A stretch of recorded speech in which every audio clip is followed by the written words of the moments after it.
connaissez Danganronpa? Mais si cette série de jeux vidéo, animés, nouvelles ou des lycéens spécialisés se retrouvent dans un bâtiment fermé, forcés par un ours avec des gros problèmes psychologiques à chercher parmi eux le meurtrier qui souhaite tous les tuer. Et bien dans cette vidéo, on va parler d'une autre œuvre par le même créateur. Salut à toutes et à tous, c'est Kamui, je tiens à m'excuser de mon inactivité, je tiens à réussir du mieux que possible ma dernière année de licence, et aujourd'hui, dans Pourquoi regarder, eh bien on va parler d'Akudama Drive.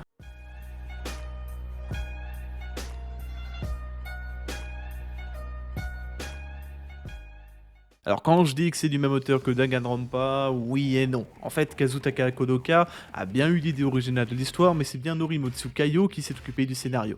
Et il n'est pas très connu, étant donné que ses œuvres principales comme Gunslinger Stratos ou Deep Insanity, bien qu'ayant leur propre communauté bien ciblée, ne sont pas des œuvres majeures, bien que très intéressantes, notamment Deep Insanity qui est sorti l'année dernière, allez le voir, je pense que je peux vous le conseiller. Mais je sais aussi que Monsieur Caillou avait aussi travaillé sur la saison 3 de l'anime Danganronpa que j'avais vraiment apprécié.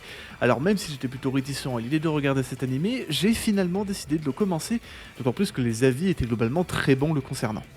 Sorti en 2020, Akudama Drive est un anime qui avait fait beaucoup parler de lui il y a 2 ans, mais j'avais jamais trouvé le temps de le regarder. Tout est bien frais dans ma tête, étant donné que c'est le dernier animé en date que j'ai pu terminer. D'ailleurs, en écrivant cette vidéo, je viens d'apprendre que l'anime a eu ensuite une adaptation en manga. Je suis pas du tout allé voir, je sais pas ce que ça vaut, mais c'est mieux de le savoir. Si vous avez aimé Cyberpunk Edge Runner sorti en septembre dernier, alors je pense que Akudama Drive va vous taper dans l'œil. Dans un monde futuriste et dystopique, prenant place après une guerre ayant eu lieu entre le Kansai et le Kanto, deux régions japonaises, une jeune fille civile vit assez normalement. Mais suite à un quiproquo, elle est envoyée au commissariat pour tentative de vol. D'un autre côté, 4 Akudama renommés, des condamnés à mort ou à la prison, reçoivent une mission de la part d'un anonyme avec une forte récompense à la clé. L'objectif est de sauver la mort d'un autre Akudama, un assassin enfermé sous le commissariat où se trouve la jeune fille. Pris dans la mêlée avec un petit voyou et se faisant désormais appeler l'arnaqueuse, notre héroïne et les 6 Akudama vont rencontrer le commanditaire de la mission, un chat noir robotique. Celui-ci va leur proposer d'organiser ensemble la casse du siècle, d'être les premiers à braquer le train Shinkansen, supersonique, vénéré comme une divinité dans le Kansai et seul lien avec le Kanto, la plus prestigieuse région du Japon depuis la guerre. Vous commencez à me connaître depuis le temps, je suis un fan de scénarios poussés, avec des rebondissements ou des énigmes et mystères à élucider, c'est pourquoi Kubikiri Cycle, Cowboy Bebop ou bien Mushishi sont parmi mes animés favoris. Mais pour le coup, concernant Akudama Drive, on est assez loin de tout cela. Le scénario est très simple, cependant il est efficace. En 12 ou 13 épisodes, certains animés prennent quand même le temps d'élaborer un max leur personnage ou leur univers, avant de malheureusement devoir rush la fin par manque de temps.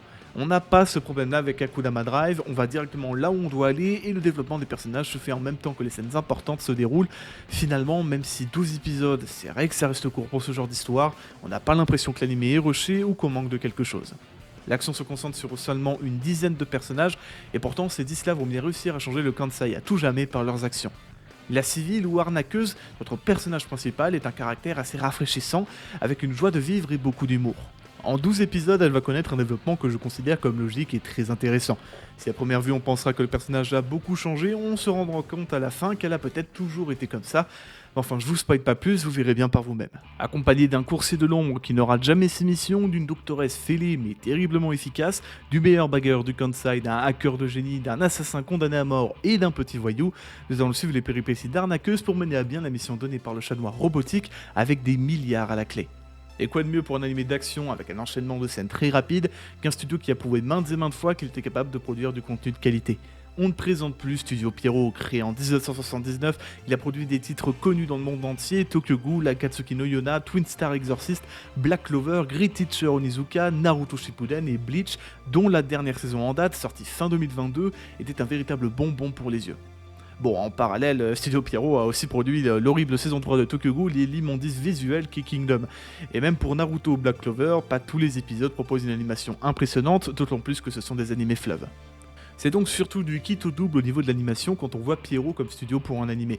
Mais, et j'en parlerai pas sinon, finalement ça valait vraiment le coup avec Akudama Drive. Les scènes sont fluides, rapides, claires, mais aussi très simples, la patte visuelle est ce qu'on attend d'un animé de 2020 et les combats sont vraiment impressionnants et divertissants. Je pense à un certain épisode en particulier, les fans qui auront déjà vu cet animé sauront de quoi je parle. Croyez-moi, en voyant cet épisode, vous allez tout sauf être déçus. Avec un scénario saccadé et une telle animation, il est impossible de s'ennuyer en regardant cet animé, même les scènes plus calmes et tristes nous en mettent plein les yeux avec des effets visuels soignés. Et pour accompagner cela, quoi de mieux que des musiques au style rétro et cyberpunk très agressives. On retrouve quelques grands noms dans les musiques de l'anime, notamment le compositeur Shigekazu Aida, un artiste et acteur en vogue au Japon, et surtout Maiko Yuchi, notamment connu pour sa direction musicale de la série Toharu, certaines Magical Index et certaines Scientific Railgun. Contrairement à plein d'autres animés que j'ai pu vous présenter sur cette chaîne, Akudama Drive est bien plus rafraîchissant et divertissant, avec énormément d'action et des scènes d'humour entre personnages très décalés. Mais bien qu'en apparence chacun d'eux semble être motivé par l'argent, tous poursuivent un rêve bien précis et des envies qui leur sont chères. D'autant plus que la tentative de braquage du Shinkansen va s'accompagner de grands changements sociaux au sein de la population du Kansai.